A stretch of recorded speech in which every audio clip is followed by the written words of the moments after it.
今天我哋同大家分享嘅信息係陶造我們的主。Today we want to share the sermon is about how to let God to mold us.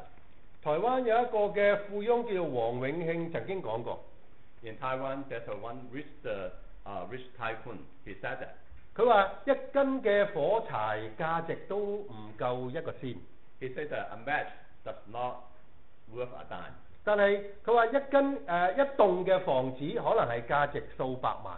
On the other hand, a house can worth $1 million. 我哋卻可能因為呢一個一斤嘅火柴就摧毀咗成座幾百萬嘅房屋。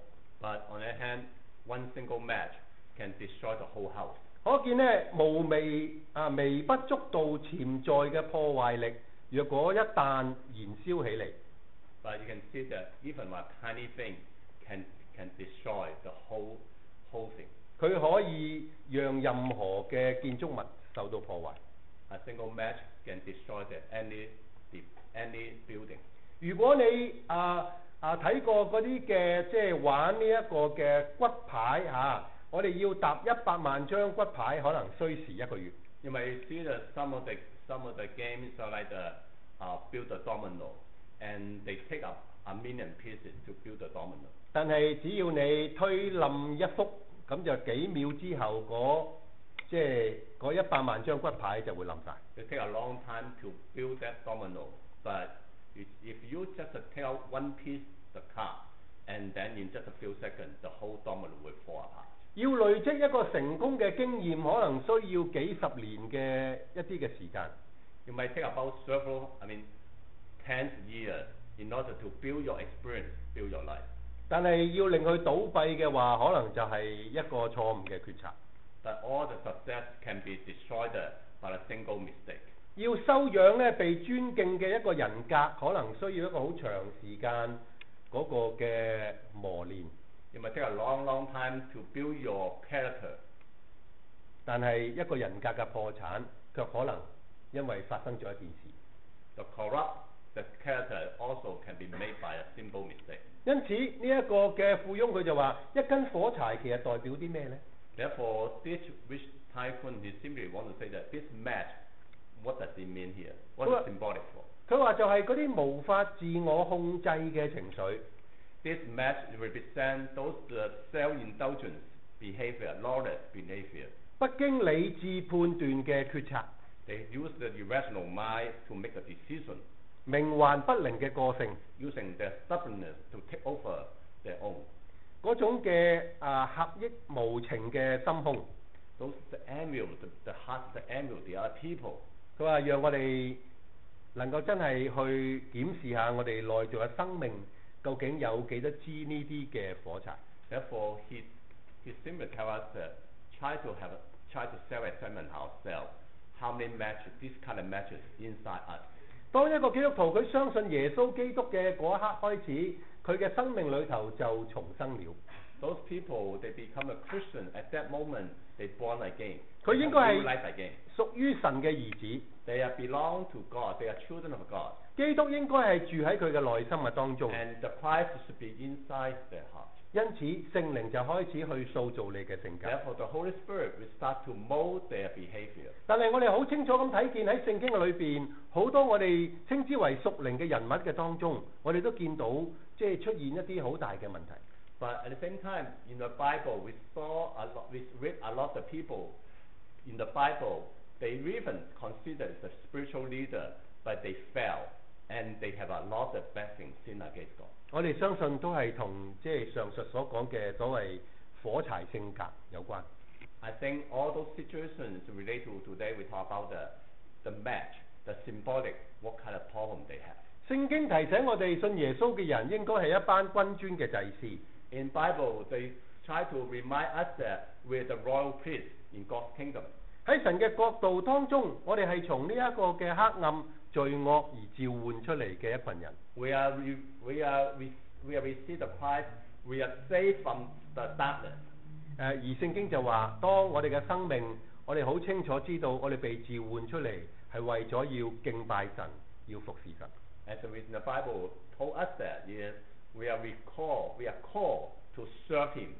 當今天我哋仲未能夠完完全全將我哋嘅生命、將我哋嘅心獻呈俾佢嘅時候，我哋發覺喺我哋嘅日常生活當中，我哋好難去完完全全見證基督嘅生命。Today we may become truly complete, truly holiness. We need to go through all the process, but we need to recognize how to build our life to serve Him. 約翰福音提到15章提到呢一個嘅枝子同葡萄樹嗰個嘅關係。In the book of John, chapter 15, he mentioned about the vine and the branches. 佢提到我哋有幾件好重要嘅事情。He reminds us of several things. 佢話有啲嘅枝子係被取去嘅。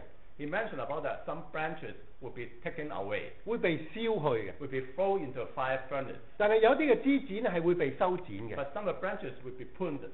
係有條件可以結果子嘅。It's supposed to be bear fruit.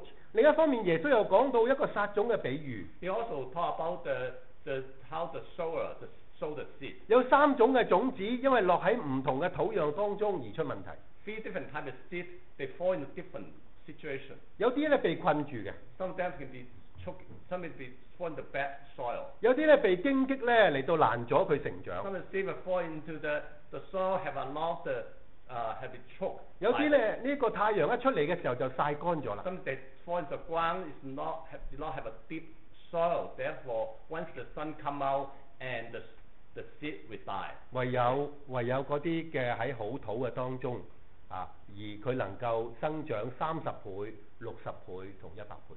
Only those seeds fall into those good soil. They can bear fruit and can grow to 30 and 60 times. 聖經提醒我哋，有時候我哋見到呢一啲嘅人物，佢似乎唔能夠被神真真正正完全嚟到去使用。 The Bible mentioned how some of those people they cannot completely used by God to serve Him. 就係嗰啲以為自己乜嘢都懂得嘅人。 Who are those people? Those people they think they know it all. 有好多嘅人，佢自認佢懂得最多，以至到佢唔需要去依靠神。 Some people think that they know everything already, therefore they don't need to depend on God. 有好多人覺得佢能夠知道3種、5種、10幾種嘅方法，佢覺得佢已經好聰明。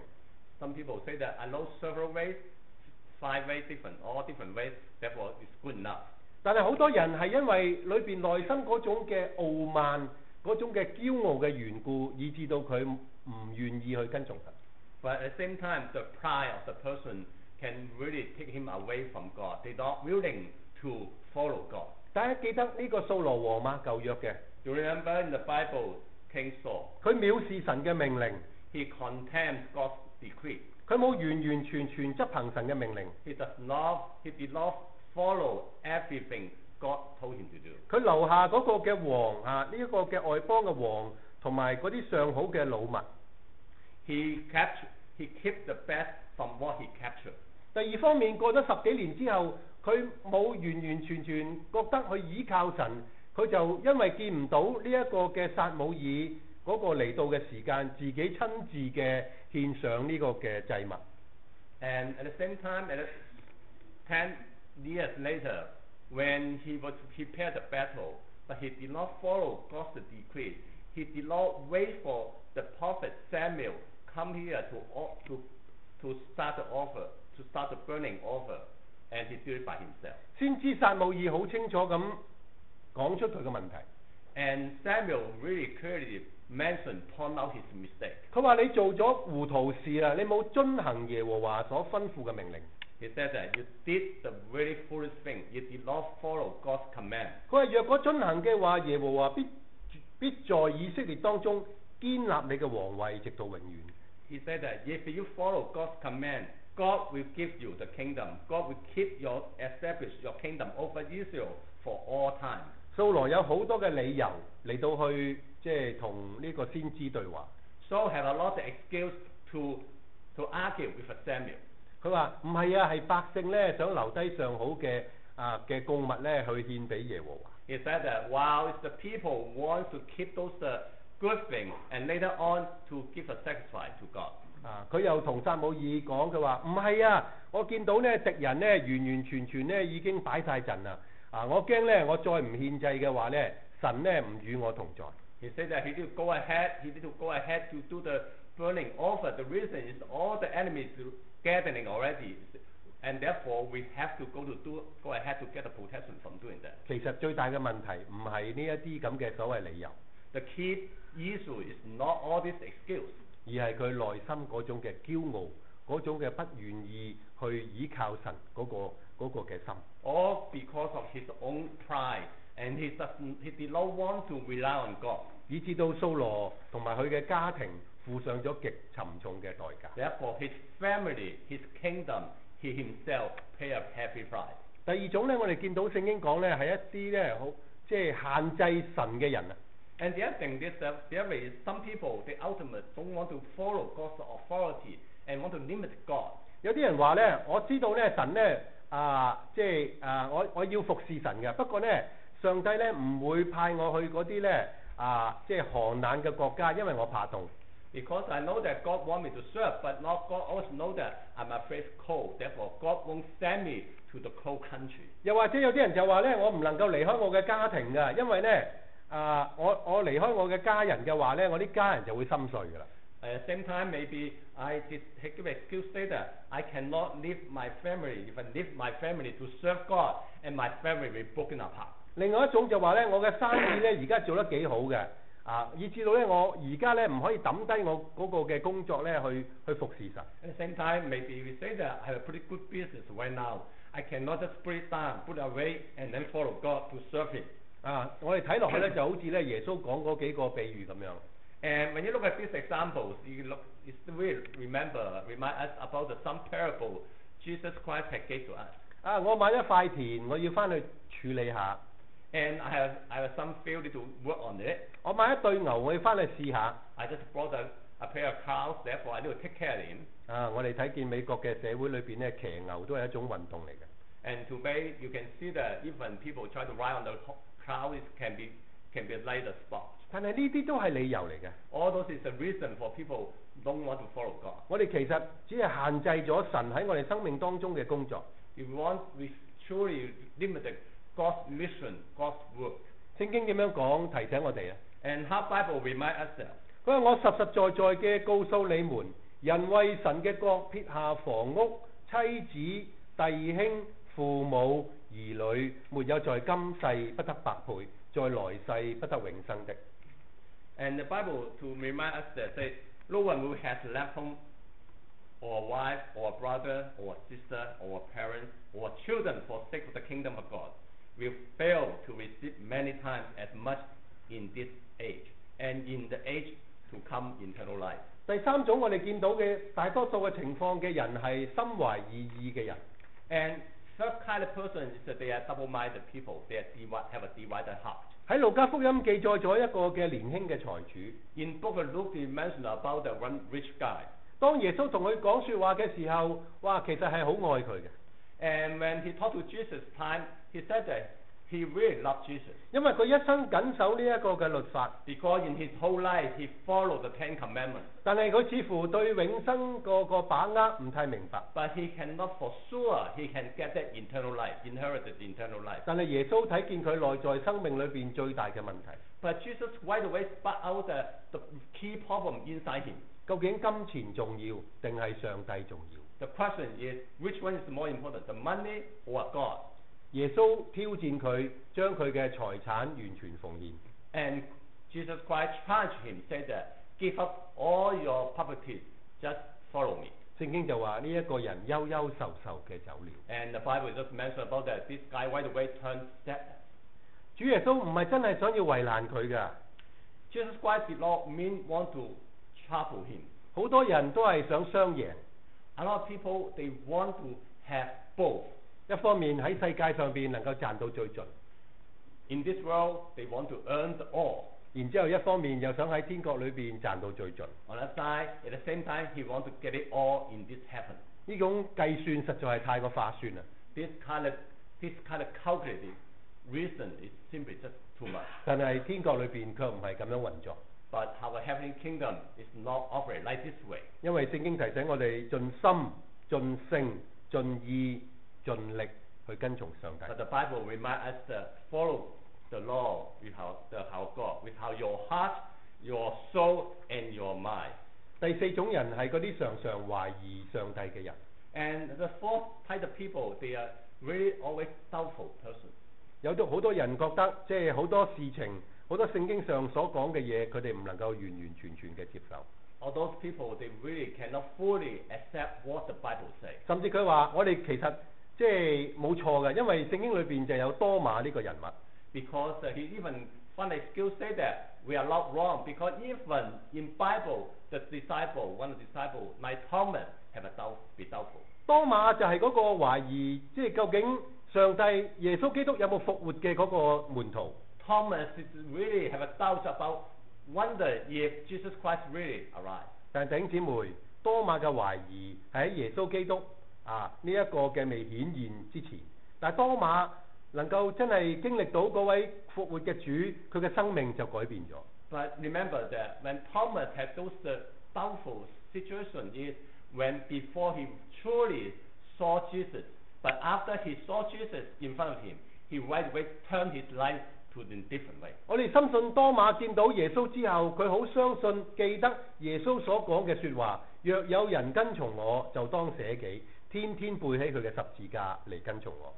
When once Thomas saw Jesus in front of him, right away remind him that what Jesus taught him that you don't follow me every day. Jesus told him that follow me every day, bear your own cross. 因為凡救自己生命嘅，必喪掉生命。 Because those people, whoever who want to save their life, but they will lose their life.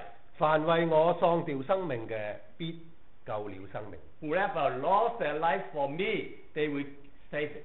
第五種人，我哋見到係貪愛世界嘅人。 Fifth type of people is they love this world. 保羅曾經寫到一個叫做底馬嘅人， Paul had mentioned about Demas, this person. 佢曾經就話過基督嘅門徒，佢底馬本來就係基督嘅門徒， And Demas himself actually is a disciple of Christ. 因為佢貪愛世界。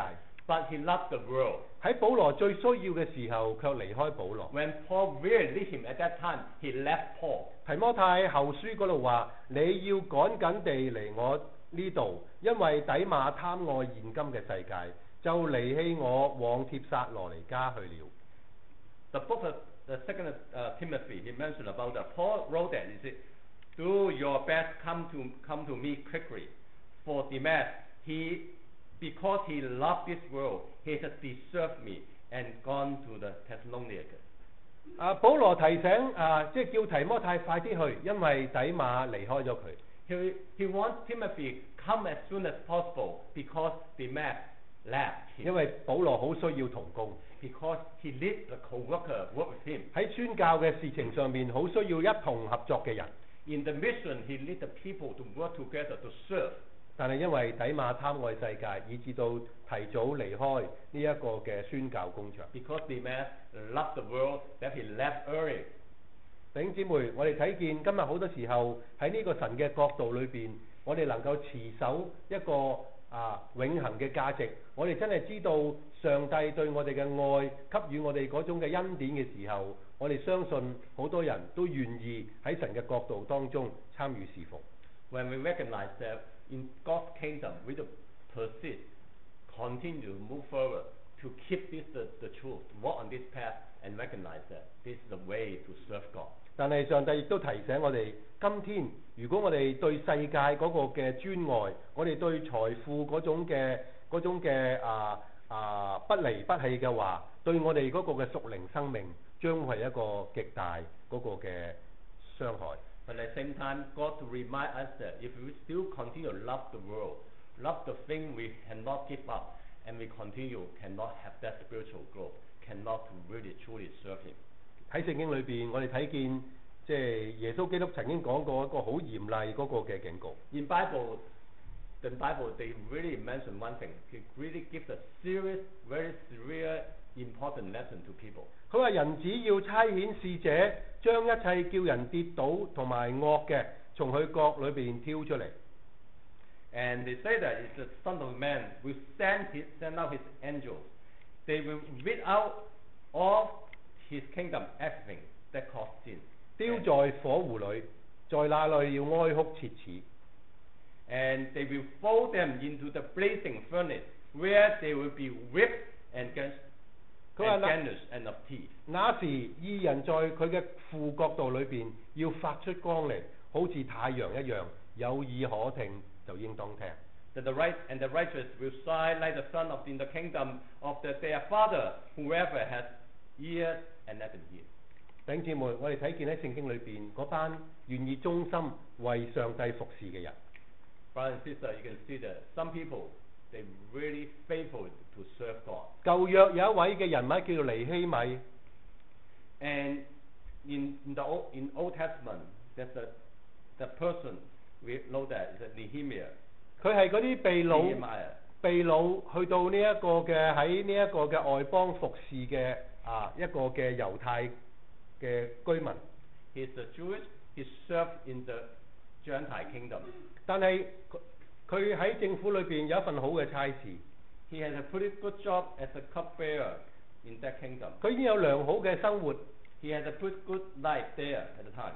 喺社會上邊佢嘅地位算係即係唔錯，生活得唔錯嘅一個人。He's well respected in the society there. 但係聖經話，當佢知道耶路撒冷被攻陷之後，城牆拆毀而一直長久未人去建設嘅時候，令到佢心碎。But once he heard the news about the Jerusalem was attacked and the wall of the Jerusalem was falling apart, he was have a saddened heart. 佢為呢一件事嘅緣故，以至到去祈禱禁食。Because of this one, he prayed and fasting to pray. 佢為呢一個百姓嘅罪嚟到一同嘅認罪。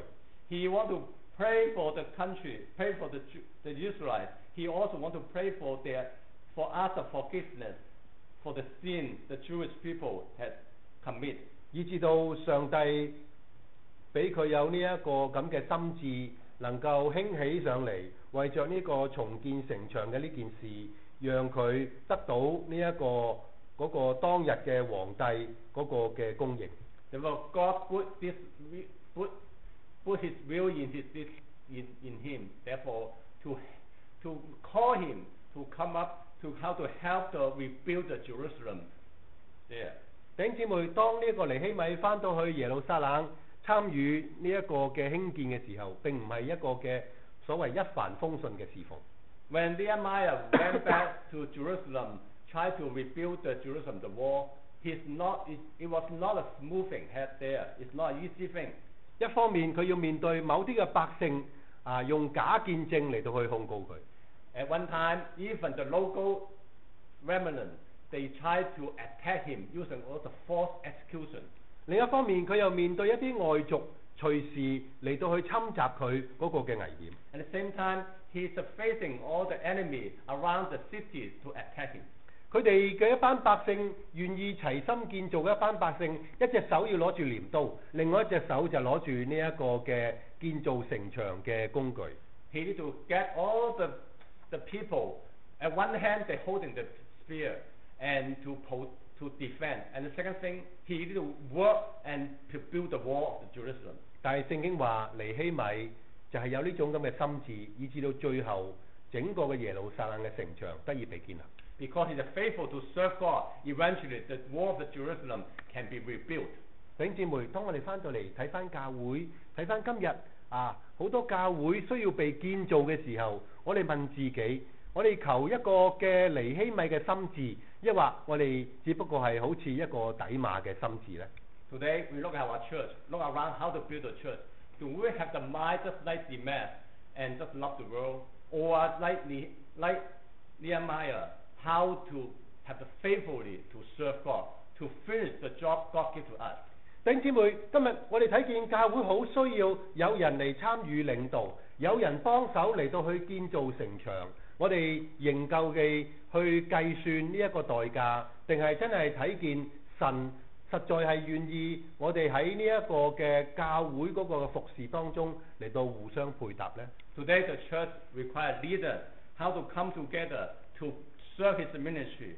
Do we want to calculate what kind of thing what we can have in order to do the work? We need the people to stand up to serve. 新約有一個人叫做巴拿巴。In New Testament, we have one person called Barnabas. 巴拿巴佢為着主嘅緣故變賣咗所有嘅一切嚟到去奉獻。He, because he loved God, he wanted to serve God, he sold all his properties to give to church. 但係弟兄姊妹，佢唔係淨係奉獻錢啊！ But he not only he give up all his what he have, not only for that. 聖經話佢係一個鼓勵人嘅人。In the Bible, he mentions that he's the encourager. He encouraged people. 當人人都好懼怕呢一個嘅保羅，呢一個咧殘殺基督徒嘅，突然間變成為基督徒嘅保羅嘅時候，巴拿巴就去到當中，引領呢一個保羅，幫助佢去到去成長。When Paul, before he became a Christian, he was a persecutor. He continued to persecute all the Christians. Everyone did not believe him. He became a Christian. No one really want to become close to him.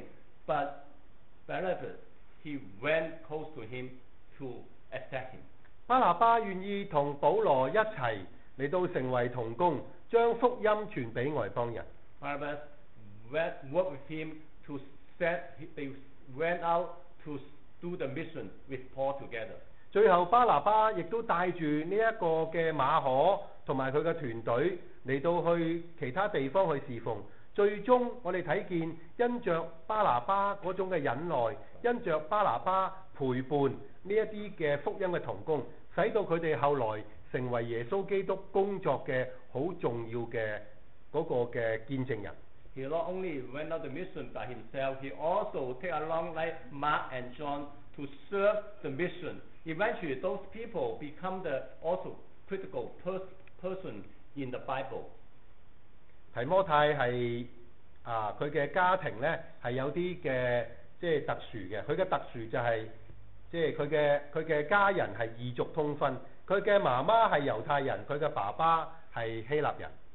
And Timothy, who was born in the intermarriage culture, and his mother is a Jewish, his father is a Greek. 喺呢一個嘅聖經裏邊，我哋睇見佢嘅祖母同佢嘅媽媽對提摩太嗰種嘅培育。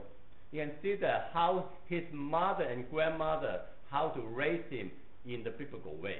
從小就培育佢對神有嗰種嘅信心。And since he was young, they already how to build him up, have a faith in God to serve God. 而呢一種嘅培育，家庭嘅培育，就令到咧提摩太後來成為即係保羅一個好重要宣教工場上邊嘅同工。All those kind of education at home really help him in the future become the God's servant to how to become a critical person in this mission, Gentile mission. 而後來保羅又成為提摩太嗰個嘅師傅，甚至好似一個父親一樣嘅師傅。And later on become like Timothy, the teacher, even look like is the father. 保羅對提摩太嗰個嘅教導有5件事喺聖經上提到。And Paul taught Timothy 5 major things here. 佢提醒提摩太唔可以叫人小看你年輕，總要喺言語、行為、愛心、信心、清潔上都作信徒嘅榜樣。He reminds Timothy say that don't let anyone look down on you because you are young, but set the example of a believer in speech, in conduct, in love, in faith, and in purity. 翻去我哋最初講嘅嗰個嘅古仔嘅時候，我哋就發現保羅真係即係完完全全係要幫助提摩太拆毀佢嗰啲嘅火柴。Go back to the beginning, the message I talked about the match. Paul helped Timothy how to get rid of all those matches and build a faithful life to God. 弟兄姊妹，聖經裏邊有好多嘅篇幅提醒我哋點樣去建立我哋嗰個嘅靈性品格。Brother and sister, in Bible, there's a many message to teach us how to build up our spiritual life and have the character God wants us to have. 即使喺呢一個嘅聖經裏邊提醒我哋，保羅係一個以前係一個嘅反對基督嘅人。Even in Bible mentioned about Paul before he saw Christ, he was the one persecute Christian. 當佢謙卑落嚟，當佢喺大馬色路上被神所完全嘅包圍嚟到去俘虜嘅時候，保羅成為一個合神心意所用嘅人。But once Paul, he was met Jesus on the way to Damascus, and he humbly to see that and receive Christ, and he become God's instrument. 當保羅成為咗呢一個嘅基督徒之後，佢好清楚知道佢以前嘅所謂學問算不了什麼，佢所擁有嘅所謂家庭財產算不了什麼，所以佢一句名言嘅，佢話即係我所視嘅今日我所視嘅我人生嘅目標再唔係地上嘅事情，嗰啲只不過係糞土，我嘅家產只不過係糞土，我唯一所重視嘅就係耶穌基督為至寶。Once Paul recognized his life and recognized Jesus Christ really the one he pursues, and he recognized all the knowledge he has is nothing, all the publicity he has is nothing, and recognized that all those things doesn't mean anything to him. He only recognized that the life Jesus Christ is the one he wants to follow, to pursue, to serve, and he becomes the critical person in the Bible too. 因此哥林多前書第3章12節到15節提醒我哋今日信徒嗰個成長嘅裏邊好多需要注意嘅事情。Therefore, in the Corinthians, the First Corinthians, the chapter 3, it mentions about that a lot of things what the Christian need to remember. 佢話若有人用金銀寶石草木禾秸喺呢一個根基上建造，各人嘅工程必然顯露。He mentioned that if anyone builds on this foundation using gold, silver, costly stone, wood, and hay, or straw, their work will show what it is. 因為那日子要將佢顯明出嚟，有火發現，呢個火係要試驗各人嘅工程，人喺嗰個根基上所建造嘅工程，若存留得住，佢就要得賞賜。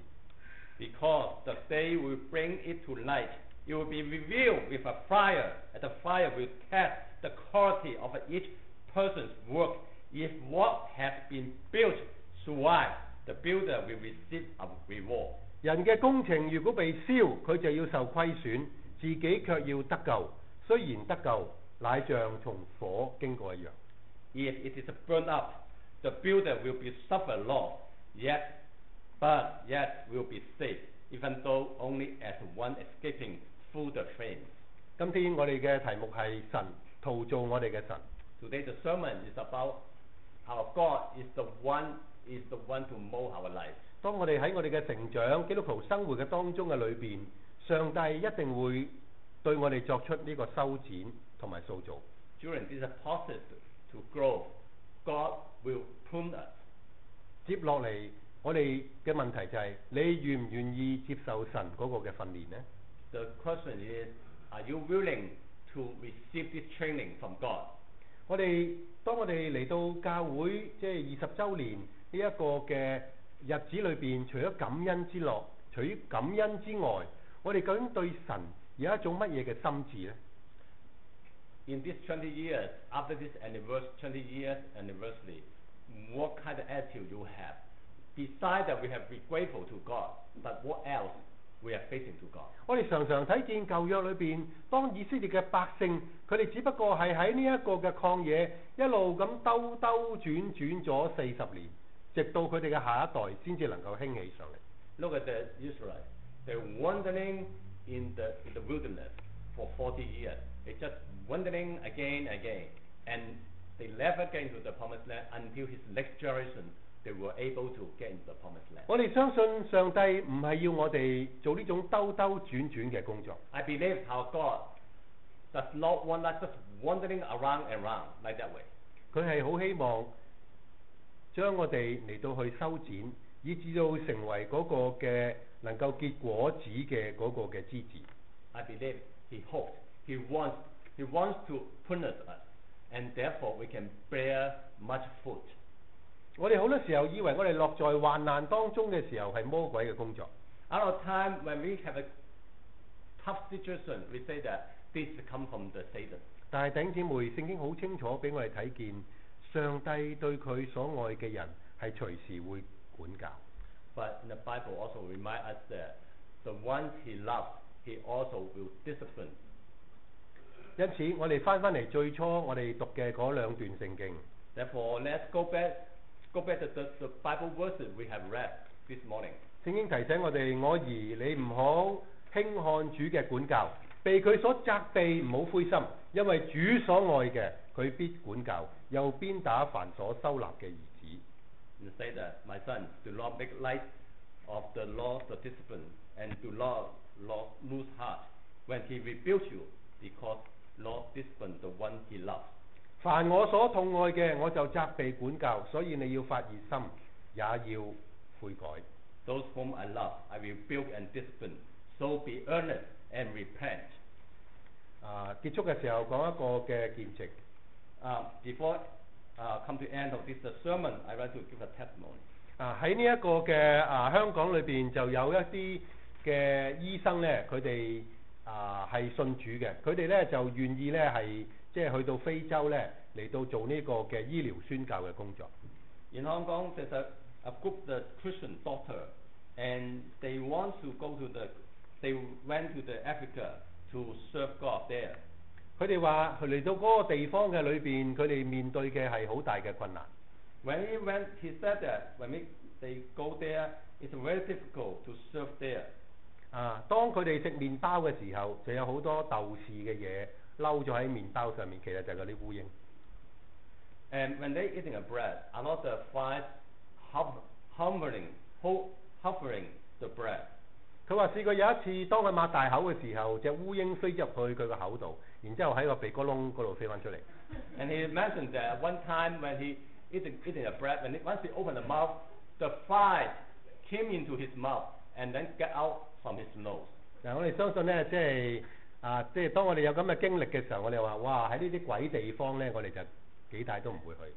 And when you heard about this testimony, you wonder, wow, this is a very tough situation to live. And they would say that I don't want to go there. 佢話即係如果即係作為一個喺香港長大嘅人，其實捐錢就得啦。As the people grow up in Hong Kong, this country, this area, this city, we say that we just need to donate money. We don't need to go there to do the work. 使乜要即係勞師動眾嚟到去到呢啲咁嘅地方去參與服侍咧？ Why do we need to go there to in person to do the work there? There's no need. 但係佢好相信，因着基督嘅愛改變咗佢嘅生命。But they truly believe that because of Jesus Christ's love, it changed his life. 佢話佢唔偉大。He said that I'm not great. 偉大嘅更加偉大嘅就係同佢一齊幫手服侍嘅當地嘅員工。And he said that great, not me. Those people, they are in Africa. They help me. The local people help me to serve the ministry, serve the other people. Those people are great. 佢話原來同我一齊即係服侍嘅一位嘅員工佢哋嗰個嘅即係嗰個嘅薪金有時候即係幾日都冇出過糧。And some of the co-workers work with me at a time. They don't even get any pay for several days. 佢哋咧連咧即係呢一個嘅有時候連一個嘅飽足嘅晚餐都食唔到。Sometimes they don't even have a dinner at night. 佢哋知道即係呢一班即係外國嚟嘅醫生咧係有能力嘅。But those people recognize that those doctors come here to serve. They have strength. 但係佢哋冇開聲去求呢個醫生嚟到去攞麵包。And they know that those doctors can provide them food, but the local co-worker they did not ask. 因為好多時候呢啲醫生將嗰啲麵包送咗俾嗰啲連即係三餐都冇得食嘅呢啲嘅孤兒。Because those doctors they even want to deliver those bread to those people don't even have food at all. 但係佢話呢一班嘅人，呢一班喺基督裏邊國度嘅人，佢哋就深深明白耶穌基督點解要嚟到呢個世界，就係要尋找拯救失喪嘅人。And the doctor truly understand that Jesus Christ come here, and Jesus Christ to seek and help those people they are in the needy situation. 我哋嚟到低頭一同嘅禱告。Let's bow our heads to pray.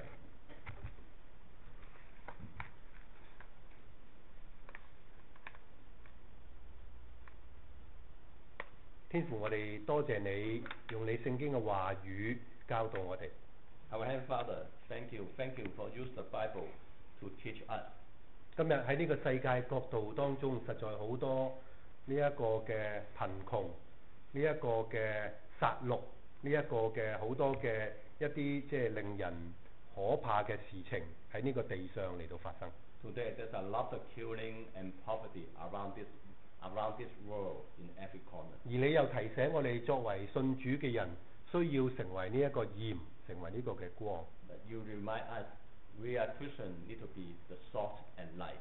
提醒我哋喺神嘅角度當中，我哋需要成為你嘅見證。 And remind us that we are your testimony. 但係主，你知道我哋唔一定需要去到非洲，但係你提醒我哋，其實喺我哋嘅國家嘅裏邊已經有許多貧窮而又有需要嘅人。 Today, you remind us that we may not need to go to Africa to see the poor. And today, in our local area, we can see those poor around us. 願我哋都能夠因着你嘅話語被激勵、被提醒。 We want to remember the word you have encouraged us to do the right thing. 甚至我哋夠膽嘅同你講，主啊，求你現在就收治我哋。 And even we are willing today to come to say that, our Lord, we want to serve you. Please punish us. 聽我哋嘅禱告，奉耶穌基督聖。 We ask you to listen to our prayer in Jesus' name. Amen。跟住落嚟係我哋呢一個嘅聖餐嘅時間。 Now is the time for the communion. 我哋先一同嚟到唱一首嘅詩歌。 Let's sing a hymn together.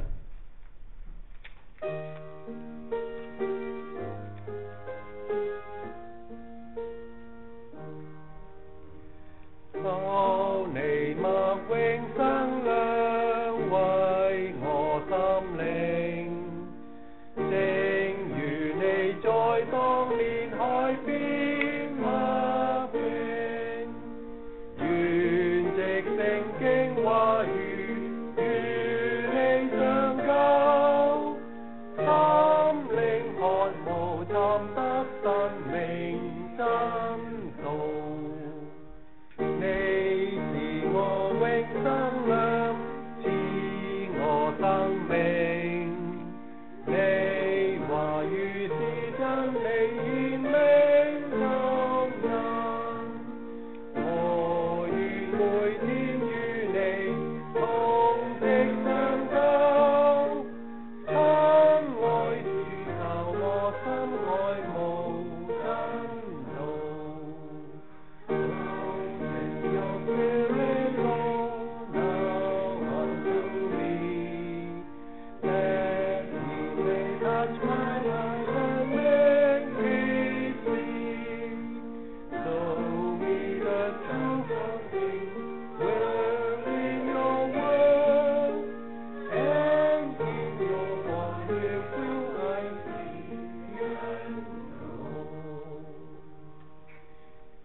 聖餐係讓每一位佢哋已經口裏承認、心裏相信耶穌基督係佢哋救主嘅每一位嘅信徒所領受。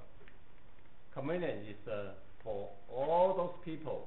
They confess their sin and repent, and they can receive this communion particles. 所以一息間當你已經係接受咗耶穌，你可以呢當呢個餅同埋杯去到你面前領用。 If those people receive the Christ, therefore when the cup and the bread come from you, you can take it. 假如你仲未相信耶穌嘅話，咁就讓呢一個餅同埋杯即係喺你嘅面前經過就得啦。我哋都一同喺神嘅角度當中嚟到去紀念。 If you haven't received the Christ yet, when the bread and the cup come over to you, you just let it pass. 我哋先嚟 still remember today's time. 睇一睇呢一個哥林多前書嗰個嘅記載。 Let's go to the book of the Corinthians, talk about the communion. 喺呢一個哥林多前書嗰度嘅記載23節嗰度話，第11章哥林多前書第11章23節，我當日傳俾你哋，原係從主所領受，就係主耶穌被賣的那一夜，拿起餅來祝謝了，就擘開說：這是我的身體，為你們捨的，你們當如此行，為的是紀念我。飯後你們每逢喝嘅時候，要如此行，為的是紀念我。你們每逢吃這餅、喝這杯，是表明主的死，直等到他來。所以無論何人不按理吃主的餅、喝主的杯，就是干犯主的身、主的血了。人應當自己省察，然後吃這餅、喝這杯。因為人吃喝若不分辨是主的身體，就是吃喝自己的罪了。23到29。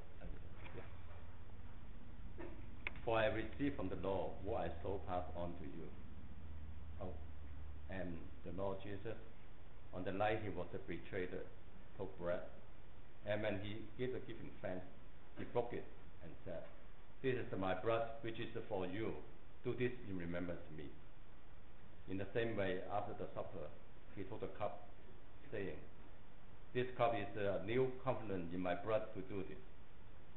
And saying that, whenever you drink it, in remembrance of me. For whenever you eat this bread and drink this cup, you proclaim the Lord's death until he comes. Therefore, whoever eat the bread or drink the cup of the Lord in an unworthy manner will be guilty of the sinning against the body and the blood of the Lord. A man ought to examine himself before he eats of the bread and drink the cup. For anyone who eats and drinks without recognizing the body of the Lord and eats and drinks judgment on himself, that is why. 喺一個嘅哥林多教會裏邊發生咗好多嘅問題。In the church Corinthians, there's a lot of problems there. 其中一個問題就係結黨紛爭。One of the problems is they have division among them. 而喺聖餐裏邊，佢哋發生嘅問題就係嗰啲嘅比較富裕嘅輕看嗰啲嘅貧窮。The problem is the one is in the Lord's Supper, they can have divide themselves, those poor and rich. 甚至乎有一啲嘅人，佢哋喺聖餐嘅時間飲醉酒。And even some people, they were drunk at that time. 保羅好強烈地去提醒佢哋唔可以去混亂聖餐。And Paul strongly to remind them that you cannot mix up this Lord's Supper. 更加提醒佢哋教會唔應該有呢啲咁嘅階級嘅制度。And they even remind them, say that you should not have this kind of caste division. 因此要佢哋嚟到聖餐嘅時候去到省察。Therefore, when they come to this Lord's Supper, they ask them to examine themselves. 去省察就係究竟有冇一啲嘅罪，使我哋同我哋隔離喺我哋嘅前後嘅弟兄姊妹分隔。This self-examine to remind to really think about that. What kind of sin inside them to cause them the separation? 有冇啲罪破壞咗我哋嘅家庭關係？ Does any sin cause your break down your family? 有冇呢個罪使到我哋喺我哋嘅工場嘅當中，我哋冇辦法嚟到去成為耶穌基督嘅見證？ Do we have a sin inside us? Therefore, we cannot become the good witness in our working environment. 因此，我哋嚟到聖餐嘅時候，我哋有一段時間一同嘅省察。Therefore, we come before this communion, we learn that they practice it and have a self-examine. 喺而家，我哋就要求，我哋就提醒弟兄姊妹，我哋先低頭默禱嚟到一個嘅省察。Therefore, we remind our brother and sister, let's take a bow our head to have meditation and think about it. 以至到我哋可以進入呢一個嘅領用聖餐嘅時間。 Prepare ourselves to take this communion.